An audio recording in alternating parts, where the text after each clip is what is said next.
We know there are many choices in internet radio, and the staff and host of LA Talk Live would like to thank you for choosing the internet's hottest destination for the most eclectic sound and invigorating talk. This is LA Talk Live. We are more than just talk. I may not be a millionaire. I may not have a brand new Frigidaire. My clothes ain't all fancy, and my car ain't brand new. But there is joy in my house. I find joy. Welcome, ladies and gentlemen, to Joy in My House, inspirational reality broadcasting show with a touch of recovery. A reality radio show where nothing is left unsaid. And no one is insignificant. Who says it? I'm joined here by my co-host and recording artist Lolita Robinson. Hi, how are you today? Welcome to another day of Joy in My House. Wait, you know what? I'm going to really practice what I preach today. That's 'cause right. I'm tired. I feel you. I'm the same way. It's overwhelming. yeah. Back to school for the kids. Oh, and, yeah, I know. you know, just a lot going on towards the end of summer. Yeah, it is. And it feels like the summer went by very quickly. It didn't. We didn't really have one. There was the weather. I weather? like this weather. I know you like hot I weather. like it hot. I know. So And we you've been didn't get that disappointed. weather, yeah. No, we didn't. So everything else going okay? As good as can go, you know. Okay. I have good family. My children are healthy. My Good. girlfriend's gorgeous. Oh, yeah. Oh, you know, he's happy. He's not lonely. Now we've been hearing that for the... I want to thank you out there if you're just tuning in with us out of service or you're just tuning in with us to get a little bit of hope and inspiration. We want to thank you for being part of the joy that we have in our house and hope to hear from the joy that you have in your house. Mm-hmm. And you can link up with us directly on twitter.com/joyinmyhouse, or you can stream us live here on any mobile device. If you're just listening to us, you can stream us on ustream.tv on any mobile device. And if you're linking to up right here directly on www.latalklive.com, you know that this network has an array of different shows. So feel free to catch any of the other shows throughout the day. But we do want to thank you for all the support and love you give Joy in My House. I know that, Lolita, you said you've been getting a lot of new Facebook Yeah, friends. and I hear you've been from our church, from Bridges, you know, people who Yes. have been contacting and, well, asking to be a friend. So it's people I've never heard of from different states and stuff. So it has to be. So I'm excited about it. Same here. We've had a lot of new likes also on our Okay. Facebook fan page. So you can like us on Facebook.com/Joy in My House. And if you like us, you get up-to-date lineups of guests and information. And there you can also catch all the recap of all of our past episodes. You can also do that through the network's website, which is latalklive.com. There's an archive. You just click on Joy in My House shows and click on all of our archive messages and you can watch them there. And I want to thank, there's a young lady who I met last week. We were going to the restroom. She has a rock show on Saturday. I don't know what her name is, but she's beautiful. And she paid us the most beautiful compliment. She said that this show is very inspirational and that she's been learning a lot from it and that it's been, it's got a lot of depth to it. So that's really important. I want to thank you and good luck to your show, young lady. I forgot think her it name, encourages you know? us too. Yeah, it and is. I think if we're in a community here and God We put us on are, this earth and we for all a are doing community, different things here on this show. and we should encourage other people. Yeah, so I think it's want to thank positive. her for that. Well, I want to recap last week's show with Bernadine Jones. I had a blast with her. So did I. And So did I. beautiful. I mean, Steve brought out the camera and took the pictures, and you know, she's just delightful. And She was. Dr. Bill and the whole bit. I learned a lot about her story. We all have different walks, don't we? We really do, and how encouraging it was to know that somebody that was so educated still had her own challenges. Mhm. You know, you look at somebody at her level and her accolades in high school were amazing. To say, oh, she is bound for success. Right. But through all that, we still have our challenges and our struggles. And about bullying. It's just interesting how the Lord just takes different things. Who would have known that she had gone through that experience? Right. And then how, even in the midst of having those accolades, she found her passion. How I always say, we plan our ways, but God directs our steps. So I really enjoyed having her. Beautiful young lady, beautiful.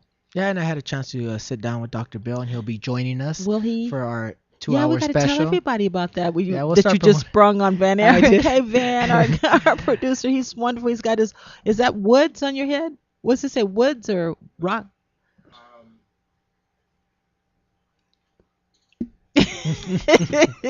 He's gonna have to chime No, in. it's wacky. Oh, wacky. Wacky. Oh, okay. It looks very, very nice. This is another again. This is something that from my nephew. the uncle that I am. I'm just supporting him Oh, in his clothing line. oh, that's There you go. nice. Tell him I like that. Very nice. Very Thank you. classy. I thought it was Wakai. Like that's funny. That's funny. Well, like I said, I think that this show has given us also a platform. For 2 hours. You talked about the 2 hour show. That's The why I was 2 hour laughing because we special, put it on Van Eric's. But What do you yeah, want to do? 2 hour special, invite some of our past guests. Okay. And not just one, but have, a dialogue with them and find out the different things that God has done in their lives and how maybe a businessman and a pastor have come together in the same for the glory of God. And I think it's going to be a great 2 hour special, September 22nd. And why are we having it? For me, I think it's somebody asked me that, what's the theme? And I think it's a celebration. Yeah, because it's our show. It's our 50th show. It's our 50th Yeah, episode, I almost kinda- 1 year, It's almost been, I can't believe it. like a blink of an eye. I don't know what God is doing, but I'm excited. We do need sponsors. That's right, and we are having one sponsor, Grub and Hut. Got a taste that's it all-purpose right. sauce, who was also our sponsor for our Christmas special. Yes, he's and He's coming back. good with some good food, huh? Yes, and he's going to be catering Yay. the event. And we Well. have Aurelio from Not of This World, the CEO and founder. And see, I didn't get to meet him, so I'm looking forward to Yeah, that. he has a great testimony. But Okay. we're going to bring him back and talk about his new clothing line as okay, well. good. But it makes, like you said, it encourages us to continue our walk with Christ and to continue our surrender to what He has for us. Because I never thought I'd be doing this. I thought I'd be behind the scenes, training Yeah. people, behind the scenes, managing people. But for whatever reason, He has me in this chair and in this position, and he does. and it's uncomfortable, to be honest with you. It's not my forte. Well, you have a lot of work. I mean, I laugh about it, but you do. You meet with people and you read their stories, and you had to put the form together. And like you said, I can't wait to have our guest today. When you hear people's stories, it affects you. And it affected me Yeah. quite a bit last night to hear Spiro's story. Spiro is going to be our in-studio guest, and I know him from Parkcrest Christian Church, and I see him up on he goes up on stage, and he's one of the minister leaders up there, and he's very peaceful, very calm, very humble. Yeah. I picked that up too from meeting him. I'm looking forward to But this. once I read his testimony, it shocked me. And in the beginning, it was painful and hard for me to hear what he had to go through to have God break him down for his surrender. And to be in the position where he's in. Well, that's what I'm saying. You have a lot because you read. I do. When people give me books, I go home and I read them, and I'm like, wow, it is. It's quite a responsibility It really is. what you're doing. So And it aches on your heart. Yeah. But then when the victories are there, Amen. that God encourages can turn me, gives me everything hope. around. So I'm looking forward to having. So we have Spiro. Spiro. Beautiful name. Okay. We have a Spiro coming on today, ladies and gentlemen. You're not going to want to miss. We're going to go to a quick commercial break, and when we come back, Spiro's going to be on. Ladies and gentlemen, this is Joy in My House. Stay tuned. Yay.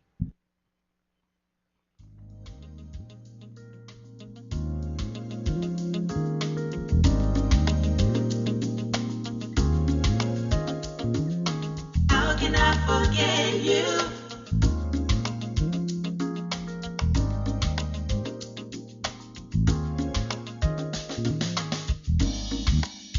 Where did the sweetness go, Lord? Have I fallen from your hand? Am I so far from you, Lord? Is my life in your plan? Where can I run when I feel all alone? Do my words truly reach you high on your throne? Where did your presence go, Lord?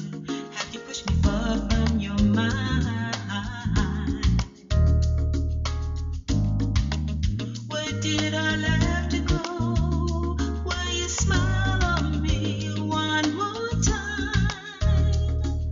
How can I hope when the lights are growing dim? Love, this pressure is hard, and I feel that my life will cave in. And I heard you say, how can I forget you when you're resting in my hands? How can I forget you? For I want you to know that I love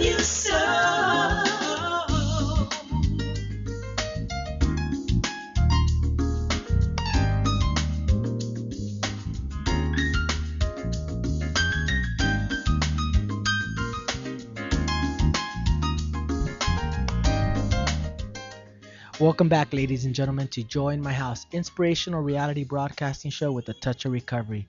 I'm joined here by my That's all co-host right. I and blow it all the author time. of Shaped by the Master's Hands, Lolita Robinson. Welcome to another day of Join My Glad House. to be here. And our in-studio guest, Spiro. Yay. Spiro, welcome Thank to you the for show. having me. Yeah, he's got to give us a little history on that name, though, before we get going.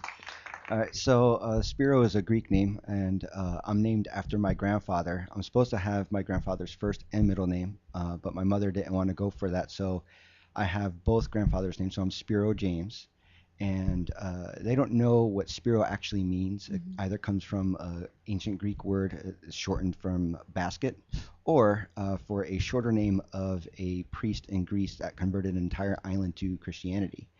So Yeah, we were laughing, saying you should claim that one. yeah, I should Mhm. take that one as instead of the basket one, as my wife likes to say on basket case. So yeah, I like the priest part better. But like what you said, you're a priest who brings hope. Oh, It hope brings was hope in the there too. basket. Yeah, it's from a Latin spelling of the name, and it means hope.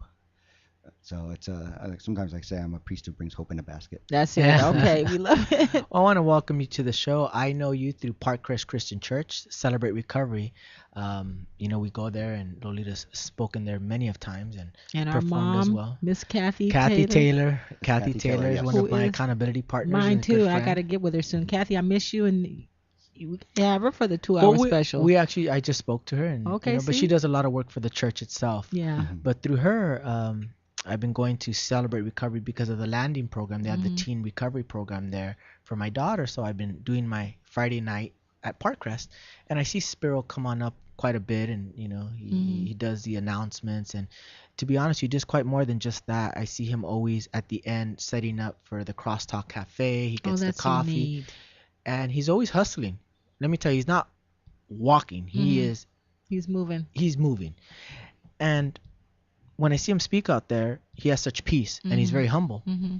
So when I saw him up there Friday night, I asked Kathy if it'd be okay if I asked him to come on the show because our good friend Paul Oval, who sits on the board of the show, has been very ill. Having some challenges. Yeah. so So please pray for let's him. keep him in ladies our and- prayers, yeah. definitely. And Paul, I he's love you, and I'll be giving you a call. Yeah. same here, and we'll keep you in our prayers. And I wrote it in our prayer cards. Mm-hmm. But I had an opportunity to see him up there, and God just touched me and said, why don't I invite Spiro? I don't know who he is.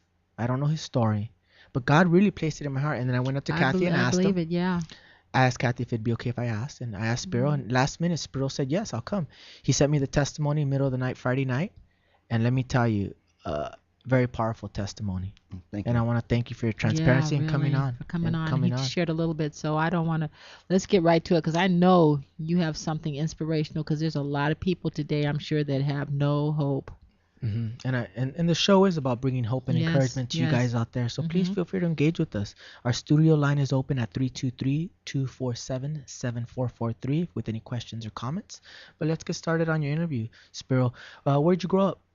Well, I originally grew up in Newark, New Jersey, Mm-hmm. and living with my mom and my dad, and they got divorced when I was 4. My mother was given custody of me, and Just you? Any just siblings? me, no siblings. It Okay. was just me, and my mom, being a single mom, tried to do her best.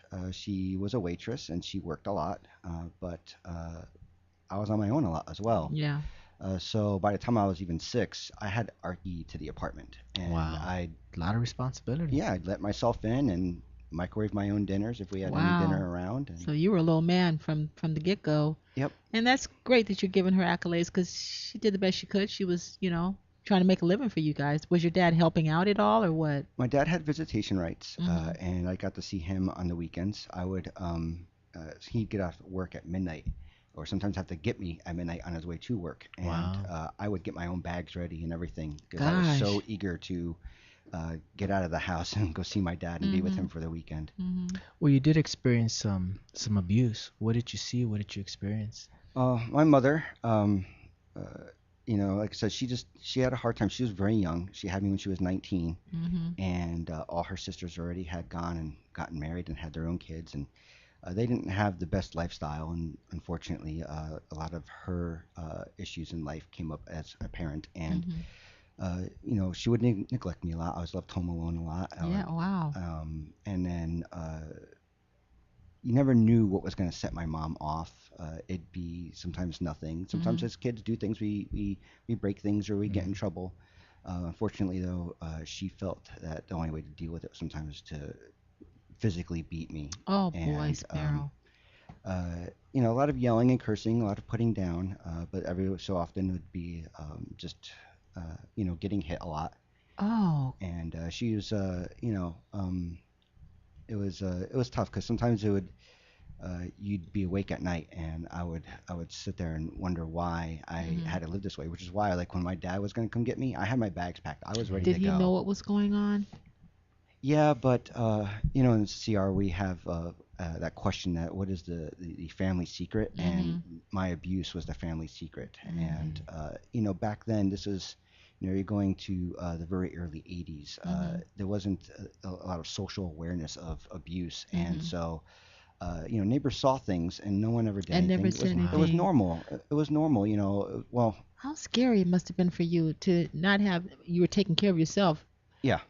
by yourself alone and having to come in with a key and then to have the abuse. You must have just felt like, what? Uh, Or did you realize at the time, or you just figured I this was know. just normal? I knew it was normal because I saw other kids, and parents would yell, and sometimes kids would get hit.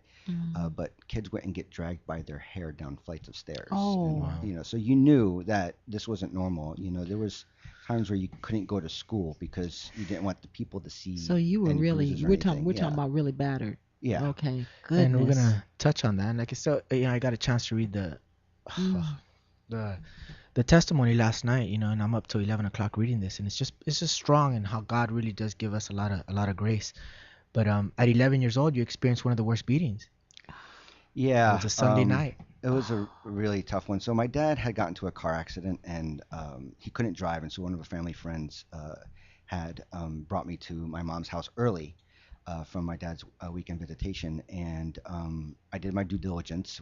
She had a bunch of numbers on speed dial, so I tried to get in touch with her, let her know that I was home early, and I called her work, I called her boyfriend's house, I called a couple of girlfriends, and no one knew where she was. And when she came home that night, Was I know. she drinking? Was there alcohol or drugs involved in this? Well, my mom says that she's never done any drugs or anything like that. Her boyfriend was probably my introduction to the world of drugs. He smoked a lot of pot, so I got to see him, rolling joints and doing all of that stuff. And he would often just here's $20, go to the arcade while I do my business here. And so she was around that a lot, and definitely that's had some effect. But Okay, so these it's beatings, just, so I don't think there was anything that was she was using, and to the point where she wasn't coherent what was going on. okay, good for you. No excuses. So Yeah. so what happened? You were looking for her that night, and Well, it was that Sunday night, and I even know what time it was. It was after 11 o'clock. I was watching The Honeymooners,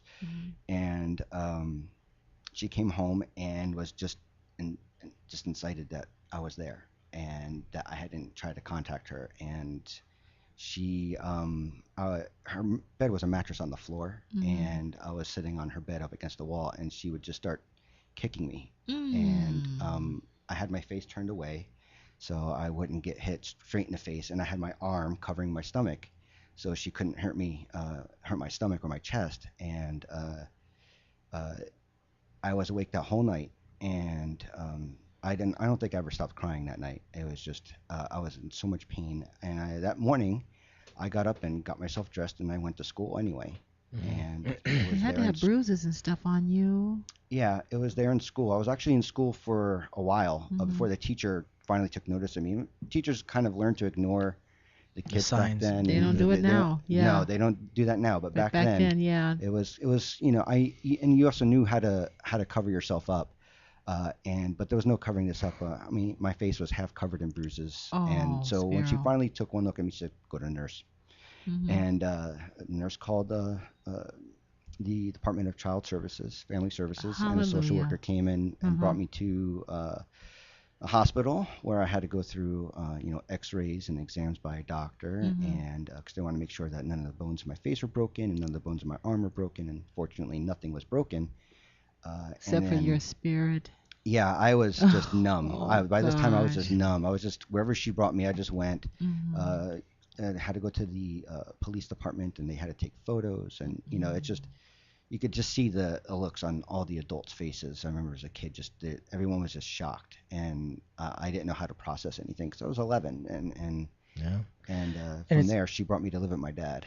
and it was interesting that you said that when the social worker, you let her know the exact change that she needed for all the tolls to get to your dad's house with the address, with the directions, phone number, his name, last Yes. name. Gosh, so So you were had to almost be- prepared. Is that something that you thought of? Well, from Well, you had to a young be. age, I memorized. You had to know. You were how to on get your to my own. dad's work, how to get to his house, and I had godparents that lived up in North Jersey, about a 45-minute drive away, and I knew how to get to everybody's house by heart, and it was just something I did. It was survival tactics. Yeah. It was survival tactics. Beyond that, survival. There's so much in Lord. here, so I'm gonna just kind of Mhm. go down the line very quickly. Sure. But your stepmother that you got to live with Hmm. started cooking real meals. She was a Greek woman, and she Yeah. cooked fresh meals, which you weren't really accustomed to. No, no. On the weekends, it was great going over for my weekend visitations with my dad and my stepmom because she was this awesome cook. If anybody's ever watched that movie, My Big Fat Greek Wedding, Oh, that's Yeah. okay. and they say, Was she the good mom to you? says they're lambs in the kitchen, and that's what they are. She was the typical Greek woman. She knew how to cook, amazing cook. And so Was I she always good got to eat you well. too? In the beginning, when we had our visitations, unfortunately, that didn't last when I moved in. I was a really independent kid, and she didn't have a lot of experience with children. And Well, you weren't a kid. You were an adult, honey. Yeah, because Yeah. you wrote that you You were were- hyper and you were prone to violent emotional outbursts. I guess Yeah. so. yeah, I would, if I didn't like something, I didn't have a problem letting you know. And sometimes my letting you know was with yelling and screaming and cursing. That was my model. Well, that you did that. Did you ever have those kind of interactions with your mother? No, there was no yelling and screaming back at mom because Right. you so never it knew would it come was out going with to set other her people. off. Right. Right. So, but with my stepmom, she didn't hit me, and so I was getting older, and I didn't like being told what to do. I didn't like, having rules and regulations. I wasn't used to. And especially from women, I can imagine. Yeah. Right? Oh, yeah. You didn't like the structure. Hmm. And your father spent most of his free time gambling. Yeah. My dad worked a lot. He Mhm. really did, and he provided for our household. And we didn't, we had food, and we had a very nice house in the suburbs of Linden, New Jersey. And his free time, though, we'd go down to Atlantic City, and I'd have the card key to our hotel room, and he'd be off gambling. My stepmom would be gambling, and that's kind of like our weekends. Or if he had a weekend night or something, he'd go to the racetrack at the Meadowlands and bet on horses or whatever. It was always something. Anytime he had free time, it was always gambling. But you had so much isolation in your life. Yeah. Oh, Spiro, you're the first person I've ever met who has been, there's been abuse in my past too, but not to that degree that you have really, really been a really battered, beaten child. I've never met any one person. And for you to speak this live, I really commend you. Yeah. Is your mother still living? Yes. Wow. Yeah, we do have a relationship. It's not the ideal relationship. I guess not. But God has brought me to a place where I'm going to love her and accept her for who she is. And it's up to her to make the decisions and come to meet me halfway on that bridge to where she's ready to talk about the past, accept Own her stuff. forgiveness. Yeah. Unfortunately, she was never able to. Whenever I brought up any type of extending of forgiveness or anything else like that, she just doesn't have the emotional stability to be able to process that and deal with that in a healthy manner. And so it's I love her, and she's my mom, and that's just how it's gonna have to be. Is me always being aware of what are the things that how she's gonna act and behave is how she is, and I have to always try to remind myself that God loves this woman and that she has redeeming qualities. She can be fiercely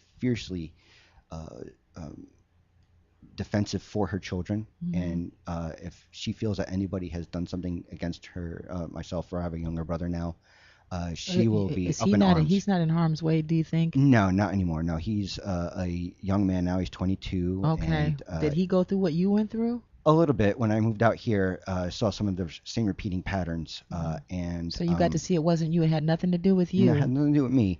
But she did try a lot better with him than she was with me. He once asked me, we should have a contest to see, who dealt with mom stuff the most. And I just told him I win. And he never bothered asking me that No, again. yeah, I But bet, Sparrow. Well, you're talking to some young people out there, and I know Joel wants to get to. I'm you just have a lot gonna of fast things, forward yeah. it because Sure. there's one topic that I do want to hit on, but I'm Yeah. gonna go through this very quickly. During your teen years, you develop coping mechanisms, and obviously, when you're that young, hurting yourself was one of them, which is punching walls, hitting your head into lockers, and cutting, Yeah. which is something that I know a little bit about now. You develop a severe disdain for authority. Yes. But the one I Right. want to touch on is when you were 17 years old, you decided to join the Marines, and you never wanted to come back. Yeah. What did the naval psychiatrist tell you? when you Well, went? I ended up having to go see a naval psychiatrist because I threatened an officer in the Navy because I had strained my foot, and he had accused me of lying. And I don't like being accused of anything I didn't do as part of. Yeah, because being beaten for nothing. I mean, yeah, Yeah. you'd be very, very hyper against injustice. Yeah, and so apparently it's not very cool to threaten the life of a naval lieutenant in the military. So they sent me to a naval psychiatrist, and I had learned how to lie on filling out information because I've had to go through counseling at school and stuff like that. I knew the things to say and not to say, so they would kind of let you off and not want to probe any deeper. But I didn't want to get caught in anything lying, so I was very honest with everything I had to do with the psychiatrist, and he diagnosed me with borderline personality disorder. I would imagine your mother was one. Probably. Without getting into her inventory, but I Yeah. would, I would Probably, say, yeah. okay. And Yeah. explain what that is. The most basic definition is that you have a very hard time controlling your emotions, and your emotions are very intense. You have a lot of identity issues. You tend to bouts of anger, bouts of depression. You're often misdiagnosed as manic depressive or bipolar, unfortunately. And I like that you're saying that because a lot of times they do, and I've heard that before. Yeah. You know. I would like for you to kind of go back though a little bit, and because we're talking to people Yeah. who, and this young lady who talked to me in the bathroom last week was a young girl. So we have a young audience. You were talking about cutting and talking about these. What do these kind of behaviors? What were they masking? Was it helping relieving? What I'm kind of confused because I don't Yeah. want to rush through a lot of that stuff because we've got some hurting people out there. And this is where I wanted to spend some of the time in. I know Sure. you did, yeah. Yeah. So one of the problems that I had as a child was not being able to process my emotions properly. And part of that was experiencing pain on some level was a relief. Was a way of releasing whatever I was feeling, whether it was being depressed or being angry or being angry at myself or hating myself, whatever those emotions were that I didn't know how to process properly. By either getting violent, I would go into my dad's basement. We had a concrete wall in the basement that went from the basement to the top floor. It was a support wall. I would punch that wall, and I would to the point where my knuckles were swollen and black and blue. Or at school, I would slam my head against the lockers. Was it like taking over from the abuse of what it was so familiar, maybe the pain to your body, or just to no, release it was just a release. It was just a way of letting it out, whatever it was. It was a way of letting it out. And sometimes when none of that seemed possible or I couldn't get away with that, and I would find a razor or a knife, and I would cut myself. I would either just mostly up on my arms. And I've heard of girls. I didn't know that men did this too. yeah, See, I'm it was learning. it was a way of letting everything out. I didn't know how to feel my anger properly, so maybe if by cutting it was a way of just relieving that and releasing that. Well, I'm going to fast forward a little bit and Thank you, go Spiro, into your drinking and drug use. It sees here that your Did you drug stay in the of choice- military? Did you stay in the military? No, I got sent home while still in basic training. Okay. They called it entry level separation of failure to adapt. So that's a Okay, theme. that's a nice way to put it. Yeah. He ain't following directions, y'all. Yeah. Okay. Well, your drug of choice was LSD. Ooh. Yeah. So I had always been drinking since I was a little kid. How old? My dad says when I was like 2, I would be drinking his brandy covered. He'd make brandy with sugar and strawberries, and I would eat the strawberries and Oh drink my the brandy. gosh. And Wow. I've heard stories like that in AA. yeah, and my dad, Yeah. he's European, so it's it's okay to have alcohol at the table. And my dad is a to this day, 73 years old, and this guy can put away a lot. And Okay. he would give me sips of beer, and every year it got more and more till by around 13, I could just go in the fridge and open beer and drink whenever I want. And me and my dad would have a couple beers over dinner, and I was at 13. To me, it was cool. Well, in you know, Europe they almost do normal. that, don't they? Yeah, I thought wine with the meals or whatever. So wine, yeah. beer, whatever Okay. it was. Yeah. I drank it all. It didn't matter. And when I got sent home from the military, I was really lost. I didn't ever want to come back home. And here I was back home, and back with my stepmom and my dad, and I really was just lost, and I was really depressed. And one friend invited me to a party with him, and there was pot there, and I had stayed away from pot. Growing up, seeing my mom's boyfriend doing it all the time, I didn't want anything to do with it, and I just decided to give in. And the first time I tried pot, I was like, I'm doing this. This is great. And it just made me forget about everything. And pretty soon, it was not just whenever we went to a party; it was all the time. Mm-hmm. And then between the drinking and pot, was like beer was kind of like soda for me, and You pot had to was like probably my have more and nicotine. more and more. Oh, so Yeah. it was just like No, it was just all. I'd wake so up normal. and so you I'd wake up you and- could function this way. This is functional people who are doing this. I Yeah. like what you just said. Beer was like soda, Mhm. and pot was like nicotine. And that's what it was Wow. like for me. That's And, heavy. That's heavy, uh, huh? Yeah, that if you're doing that on an everyday basis, I Mhm. mean, I you're can't really even stunting your growth. You're really stunting your Yeah. emotional Yeah. being. And that you can even function that way. That you could even get up and walk and move and just And I do want to touch on Mhm. that because Yeah. you started dealing to support your habit. Yeah. Nothing really helped contain your feeling of depression. No, I'd get depressed a lot. were you still and, cutting in the midst of that too, or did It did did those happen every drugs? so often. It still The happened. drugs were helping to kind of alleviate some of the pressure and. Yeah, but it would still happen every so often. I would Mhm. still do it. Not all the time, but not as much as I used to. But Mhm. definitely, it still would happen. But it didn't matter what I was doing until when someone introduced me to LSD. That was my favorite thing to do. But anything that would have me hallucinate, anything that would completely replace reality for me, Right. that's where I wanted to be. Did you have any bad trips, as they say?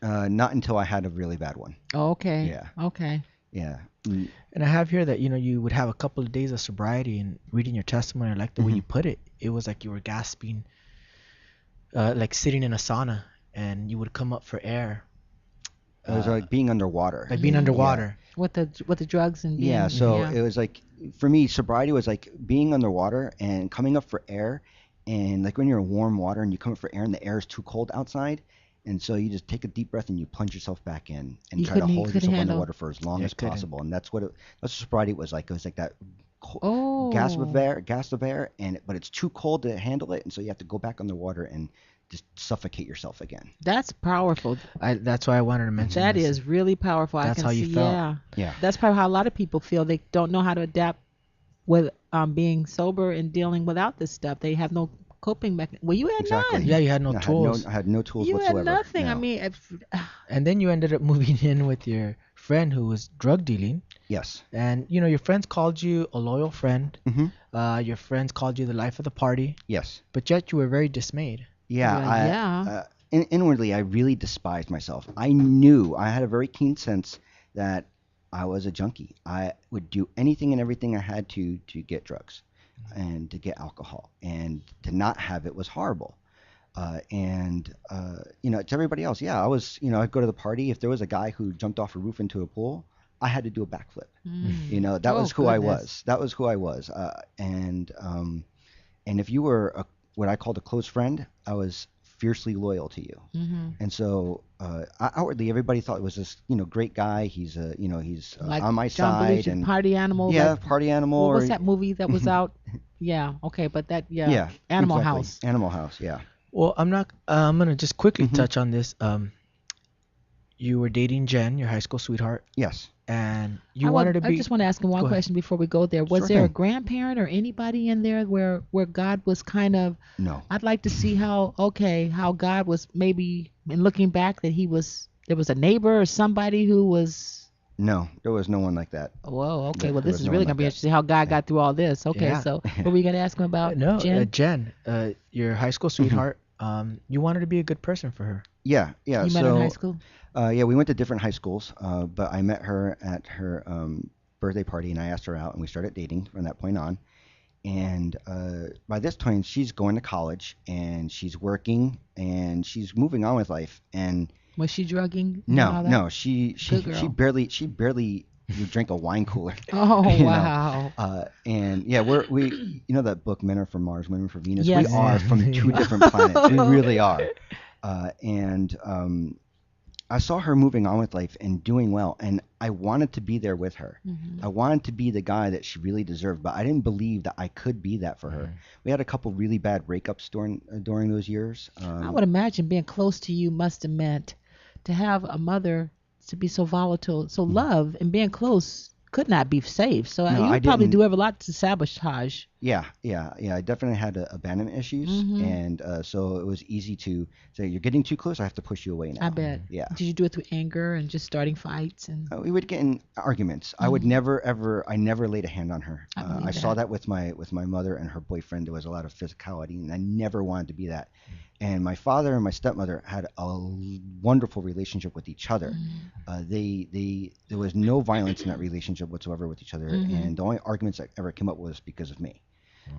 Well, you ended up, because you wanted to Mhm. do good for Jen, Yeah. you ended up moving to California with your mother. Yeah. And you landed a mall job. well, wait a minute, that's kind of confusing. How did you Well, get that? you know, Yeah. when you're an addict, you're not going to make the best decisions in life. Okay. So, okay. So I but needed to was get Jen away. in California? No, No, Jen no. was in Jersey. Oh, okay. But he was Uh, living with his friend who was selling drugs, and he Okay. wanted to kind of clean up. So So Yeah, I that needed to was get the thing. away from Okay. that whole Okay. scene. So I figured I'll go live with my mom. What a great idea, In right? California. In California. I'm going to California to get away from drugs. So Okay. that tells you the amount of wisdom I had at this time. And so, yeah, I got several months of sobriety, got a job working at the mall, and it was there that all my coworkers were doing drugs. And so I just started doing it along with them. And this time it was speed or cocaine or anything that, here, try this. And sure, I do it. But I'd also get promoted. And eventually I became a manager at this little store in the That mall. blows my mind Yeah. that people function at that degree. Wow. Yeah, and Jen eventually moved out. you moved her out. And this is what I want to ask you, Yeah. because you hid your drug use from her.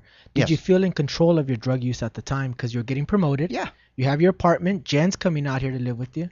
Oh yeah, I had it all under control. Mhm. I was the master of my destiny, Mm-hmm. and I was in control of my fate. And I knew I could do this. I could totally handle coming home, drinking in the evening, going to work, doing drugs at work while she's not around. No problem. I have this totally under control. Well, you were kind of that's the dichotomy with kids in your situation. You know, you had a sense of responsibility. You Mhm. knew you had to take care of survival. Yeah. So you had that going on. So you were able to mask it with the survival, but you were able to kind of hold it together for a while. I was trying to be grown up, trying to be adult now. Okay, you know. okay. I was in my early But that 20s at the came time. close. That came to a very tragic end, August of 1998, when you overdosed on LSD. It'll be Is it'll that the be a bad year trip? ago tomorrow. Oh yes, I overdosed on wow. LSD. A year ago?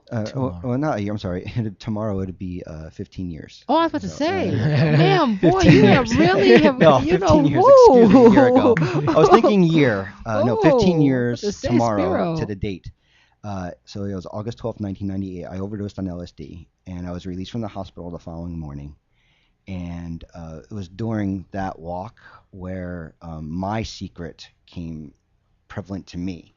And my secret was that I really believed that I deserved all the abuse and neglect that I received from my Wow. parents. And I was so despondent that If I they didn't love climbed. you, how could you love you? Exactly. So I was so despondent. I climbed an overpass to the 105 freeway. Police, I was there for a while because police apparently showed up from what I remember. And they tried to save me, but I really felt at the time that I was beyond any form of human redemption. And so I jumped off that overpass. Onto the traffic? They did stop traffic, fortunately, yes. But I did drop down, yes. Oh, Wow. When we come back, ladies and gentlemen, oh we're going to talk my about Spiro's survival gosh. of his attempted suicide, and how Jen, being a part of Spiro's life, showed him God's love. When we come back, ladies and gentlemen, this is Joy in My House. We're going to take a quick commercial break, and stay tuned.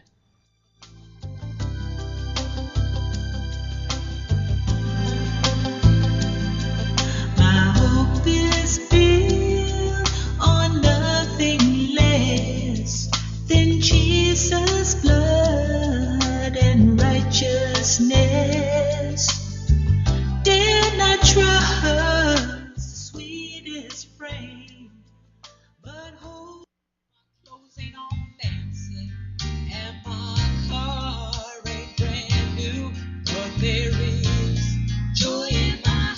Hello, I'm Joel Ramirez And I'm Lolita Robinson Coppage, and welcome to Joy in My House on LATalkLive.com.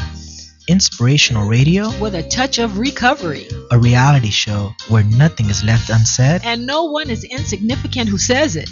exclusively on LATalkLive.com. You can also catch us on iTunes Radio R&B or watch us on Ustream TV. Reality radio handcrafted for your listening pleasure. This is LA Talk Live, and we are more than just talk.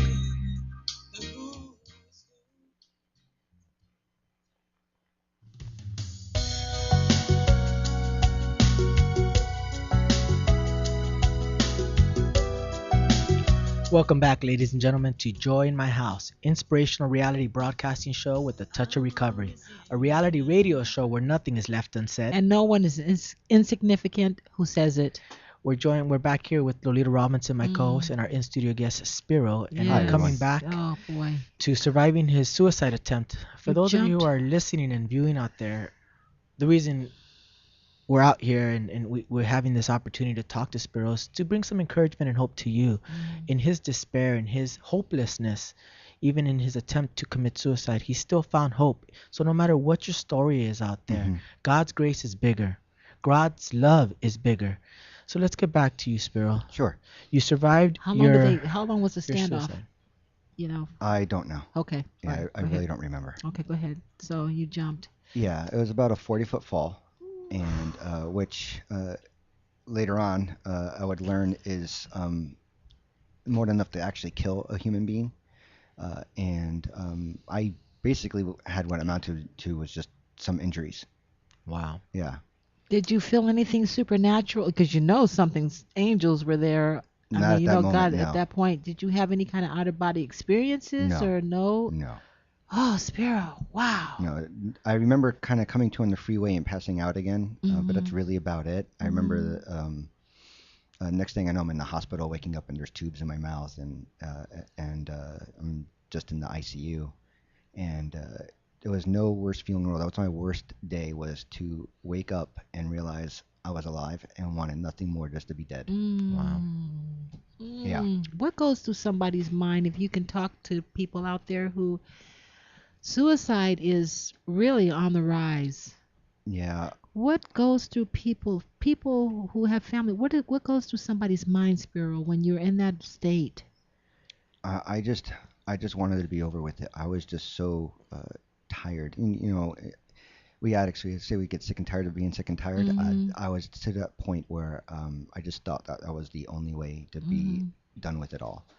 And it's actually a good percentage of people that have borderline personality disorder either attempt suicide or actually follow through on suicide. Okay. So I match right up in there with everything people with borderline personality disorder have.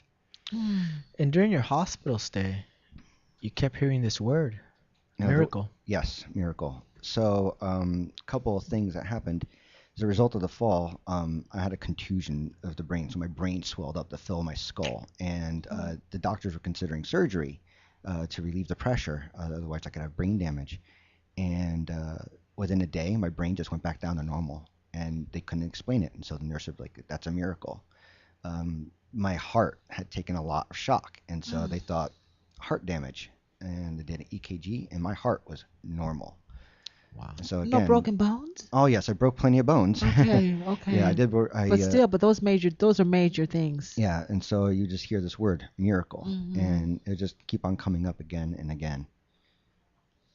Well, when you were released, you moved back in with your mom, and Yes. Jen moved in Yes. to one-bedroom apartment. And I like what you said when you asked her why she stood by your side. She said, because I love you and you needed me. Yes. But you also related that to God's love. Yeah. Later Was she on. a Christian at that point, or what? Well, she grew up Catholic, but she didn't have. She had the typical Catholic relationship Right, with God. okay. You know, go to mass whenever you go to mass. Those couple of times a year, if that at all.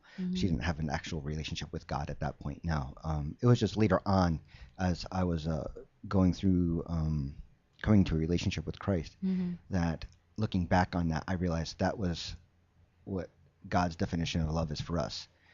He loves us because he loves us and because we need him. And that she to did me was the that. basic. She modeled yes, it. That was the model I had. Yes.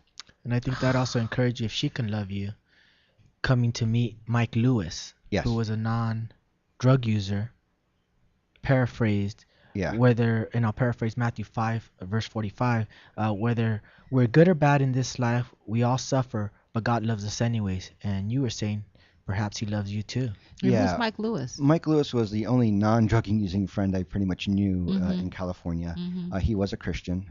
We were friends. We talked about writing and poetry and movies and all that stuff like that, just not religion, because I had a lot of hang-ups with the concept of God. So he walked with you. Well, His he- life he was talked more with of me. he talked with you, but his life, he didn't preach at you. No, not at all. He loved me right where I was Oh, at. I love it. Yeah. I love it. Because that's what our Savior, that's who Jesus is. Yes, definitely. Boy, he put two powerful people who didn't talk it, they lived it. Yes. Okay. And let's touch on that. You Yeah. prayed to God to let you sleep because you were having some nightmares once you were at home. You Yes. were really struggling because you were injured, obviously, Yeah. and having to recover. Jen stood by your side, but this guy, Mike Lewis, let's touch on that. Mm-hmm. So Mike would start coming by and praying with me and talking with me, and I'd be a bit more open to the concept of God. Up to this point, I thought either God didn't exist, or if there was a God, he certainly didn't like me, Mm-hmm. or he liked to torture me. Mhm. And those were my three concepts of God. Mhm. And Mike would very patiently talk to me about God, and eventually would bring me to Bible studies, which was hard because I was in a wheelchair.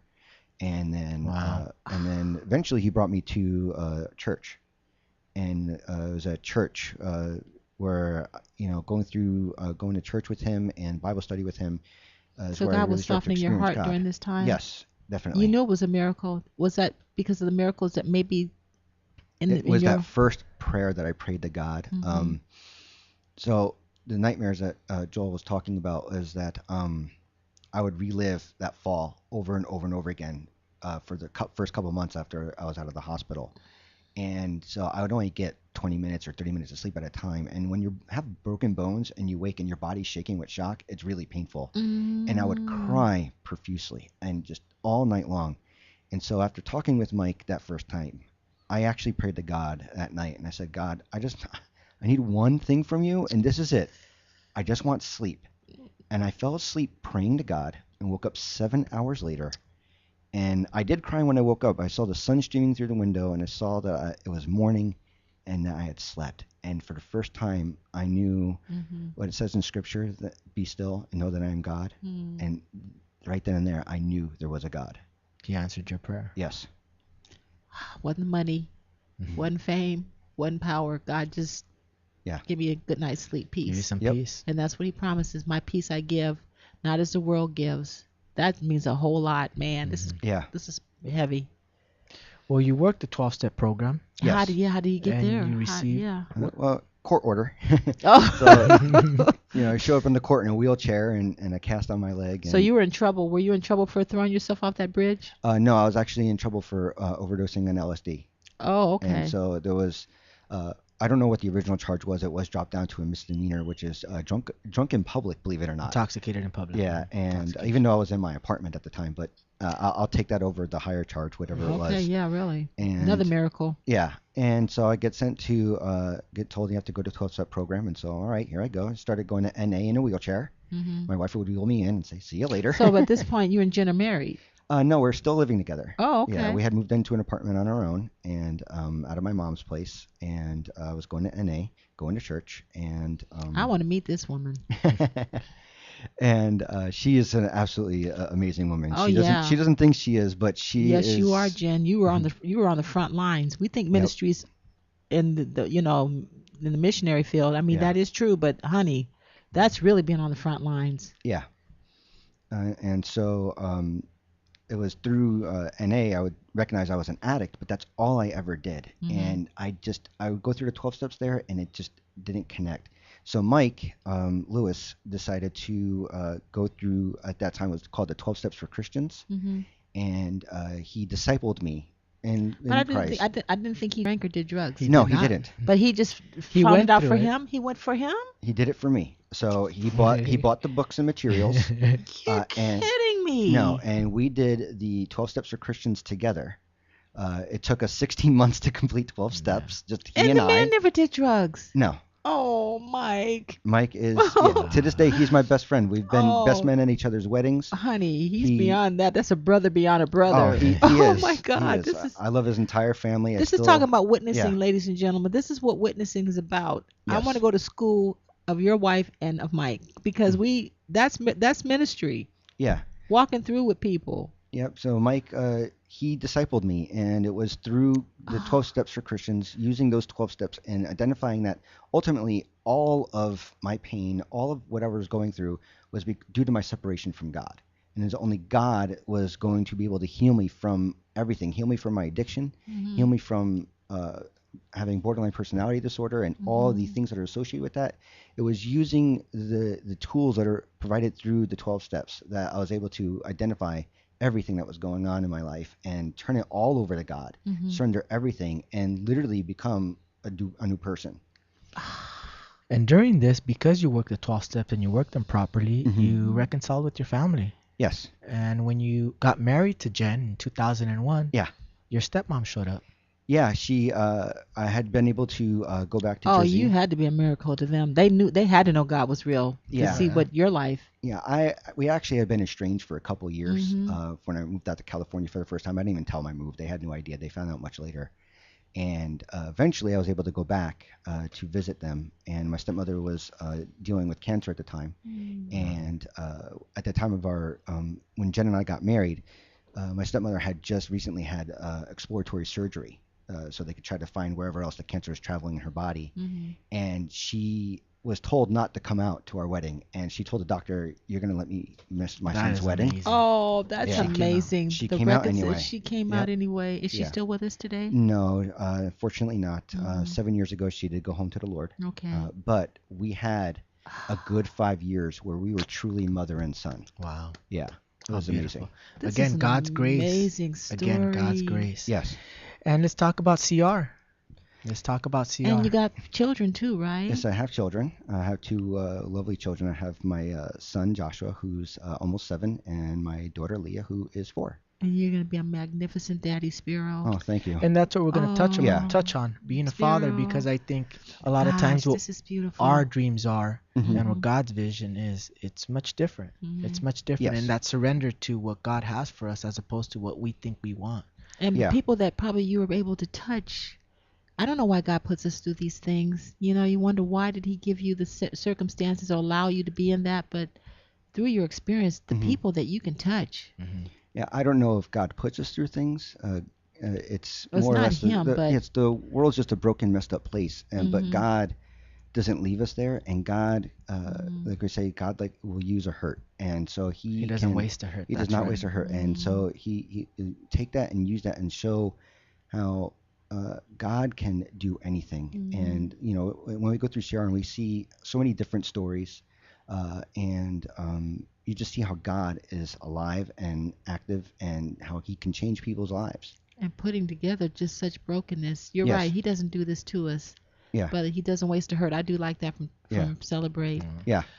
You joined the CR program. Yes. Eventually, I was I dropped out of NA because I wouldn't hide the name of Jesus Christ, Right on. and Right on. and so we did not mesh well. And even though I did everything at NA, I was chairperson, I did it all. And eventually I was like, okay, I can't not hide the name of Jesus Christ. I'm not going to see my higher power, because higher power could be a cat, a doorknob, or anything. Right. No, the one and true higher power is Jesus Christ. And I wasn't preaching to people. I just No, but say it was the Jesus' truth. name. And they hijacked our program because the 12 steps started from an Oxford Yes. Bible study. So Yes. they hijacked our program. Yeah, not to knock secular recovery. That's where I got my recovery Well, from. I'm still in Yeah. it too. So Yeah. mine Same too. here. Yeah. But I get what you're saying. But Yeah. Celebrate, I came home too. I said that too. Mm-hmm. It was, You can't find without Christ. yeah. You can't become a new creature. You really can't. Yep. And so it was Kathy Taylor, our lovely friend, Ah, who would. Mama. Yes. And I love this part. Yeah. So What Kathy I went to a story writing class that was hosted by our church at Parkcrest, and it was there that I wrote this very brief piece of my testimony. And Kathy read it and said, "You need to come to CR." And I said, "Yeah, that's okay. You know, I thought I had it under control. I really did.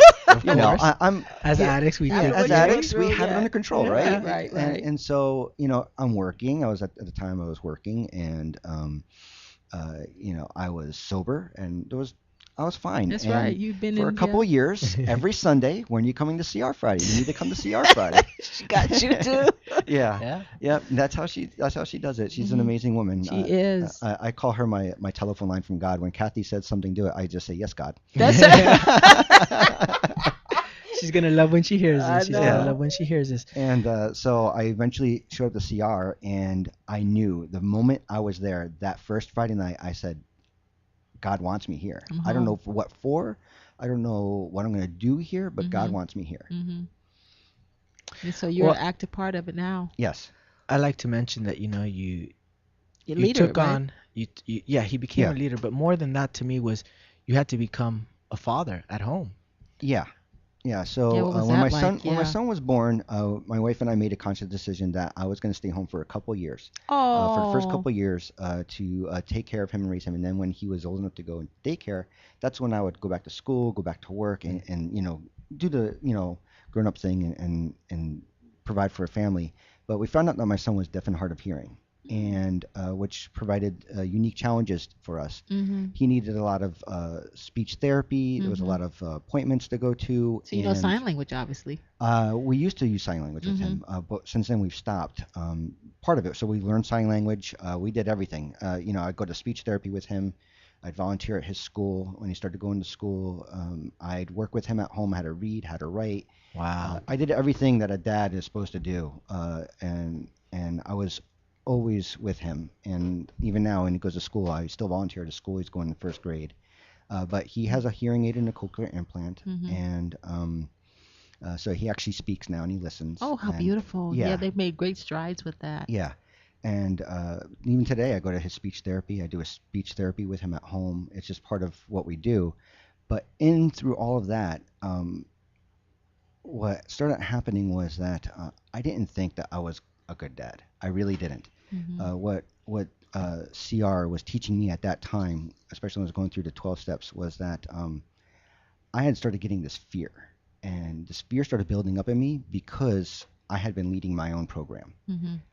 and Leading it. You were your own God. I was my own. I was taking Okay. control of my recovery, Right. and so this fear was telling me that I'm not going to be able to provide for my family.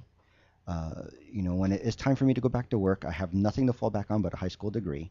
I have this broken down body, so I can't do a lot of physical work anymore, and it's not just going to happen. And not only that, but because of this broken down body, I can't do the things I need to do for my kids. I can't run with them. I can't play with them outside a lot. All these things.